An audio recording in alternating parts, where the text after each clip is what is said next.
brought to you by ITIL।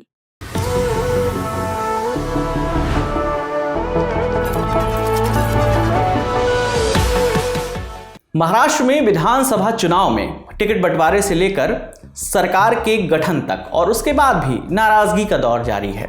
इस दौरान कई नेताओं का दर्द छलका, लेकिन अब एनसीपी अजीत पवार गुट के सीनियर लीडर छगन भुजबल ने अपनी नाराजगी खुलेआम जाहिर कर दी है। उन्होंने कहा है, जहां नहीं चैना वहां नहीं रहना। उनके इस बयान के कई मायने निकाले जा रहे हैं। वहीं 17 दिसंबर को पुणे में छगन भुजबल के समर्थकों ने अजित पवार के खिलाफ प्रदर्शन भी किया।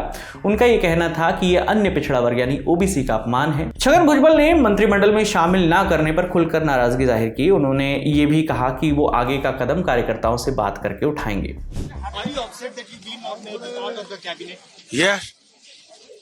I am. So how are you going to take this? Let me see. Let me think over it now. I will just talk to my people and we'll see what can be done. What will be your action plan, sir? Next action plan? Yeah, that's what I said. That I will discuss with my constituency people, Samta Parishad people, and then we will decide what to do. 17 दिसंबर को नासिक में media से बात करते हुए भुजबल ने दावा किया कि उन्हें मई में लोकसभा चुनाव लड़ने को कहा गया था, लेकिन नाम फाइनल नहीं हुआ। उन्होंने प्रधानमंत्री नरेंद्र मोदी और गृह मंत्री अमित शाह के आग्रह पर लोकसभा चुनाव की तैयारी की, लेकिन आखिर समय में उनका नाम हटा दिया गया। अब विधानसभा चुनाव जीतने के बाद उन्हें राज्यसभा जाने के लिए कहा जा रहा है, जिसे उन्होंने ठुकरा दिया क्योंकि ये उनके विधानसभा क्षेत्र के साथ विश्वासघात होगा, जहां से उन्होंने पिछले महीने जो महाराष्ट्र में विधानसभा चुनाव हुए थे उसमें जीत हासिल की है। जब वो राज्यसभा जाने चाहते थे तब उन्हें विधानसभा चुनाव लड़ने को कहा गया। अब उन्हें राज्यसभा की सीट ऑफर की जा रही है। छगन भुजबल ने कहा, क्या मैं कोई खिलौना हूं?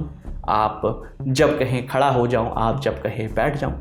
उधर मंत्री पद नहीं मिलने से उनके समर्थकों में भारी नाराजगी है।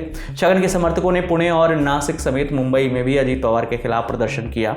उनका कहना है कि ये अन्य पिछड़ा वर्ग यानी ओबीसी का अपमान है। साथ ही उनके समर्थकों ने, जैसा हमने आपको बताया, कि बारामती में उप मुख्यमंत्री और एनसीपी प्रमुख अजीत पवार के बंगले के बाहर भी प्रदर्शन किया।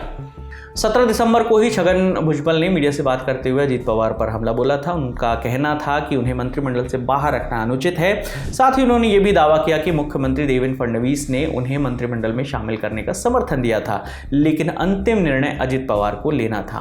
अपने साथ हुए इस तरह के व्यवहार पर उन्होंने निराशा व्यक्त की है। साथ ही मंत्री पद नहीं मिलने से नाराज होने के सवाल पर कहा कि ये मुद्दा मंत्री बनने का नहीं बल्कि अपमान का है। उनका दावा है कि मराठा आरक्षण कार्यकर्ता मनोज जरांगे के खिलाफ खड़े होने और ओबीसी समुदाय के अधिकारों की रक्षा करने के कारण उन्हें मंत्रिमंडल से बाहर रखा गया। जहां नहीं चैना वहां नहीं रहना वाले बयान पर उन्होंने कहा, जो सही था वो कह दिया।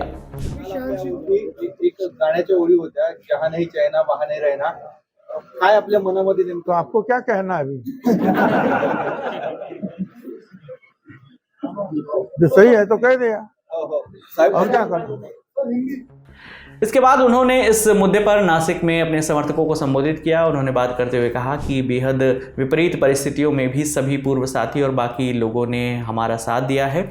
उन्होंने कहा, मैं आपसे दूर नहीं जाऊंगा, ये सच है कि मेरे साथ अन्याय हुआ है। इसके बाद उन्होंने सोशल मीडिया प्लेटफॉर्म एक्स पर एक पोस्ट भी लिखा। उन्होंने लिखा उस पोस्ट में कि हम संघर्ष करने वाले और सृजन करने वाले लोग हैं, इसलिए हम फिर से लड़ेंगे। ये लड़ाई मंत्री पद के लिए नहीं बल्कि पहचान के लिए है। आपको बताते चलें कि छगन भुजबल पहले एनसीपी में शरद पवार के साथ थे। बाद में जब पार्टी में फूट हुई तो वो अजीत पवार के गुट में आ गए थे। महाराष्ट्र में विधानसभा चुनाव के दौरान वो नासिक जिले की येवला विधानसभा सीट से विधायक चुने गए। शिंदे सरकार के दौरान वो मंत्री भी रहे थे, इसलिए पहले से कयास लगाए जा रहे थे कि इस बार भी उन्हें मंत्रिमंडल में शामिल किया जाएगा, लेकिन ऐसा हुआ नहीं। इस वजह से वो नाराज हो गए। इस पूरी खबर पर आपकी जो भी राय है आप हमें कमेंट सेक्शन में ज़रूर बताइएगा। आप लिए तमाम जानकारी लेकर आए हैं हमारे साथी शुभम। मेरा नाम विकास वर्मा है। देखते रहिए दी ललन टॉप। शुक्रिया।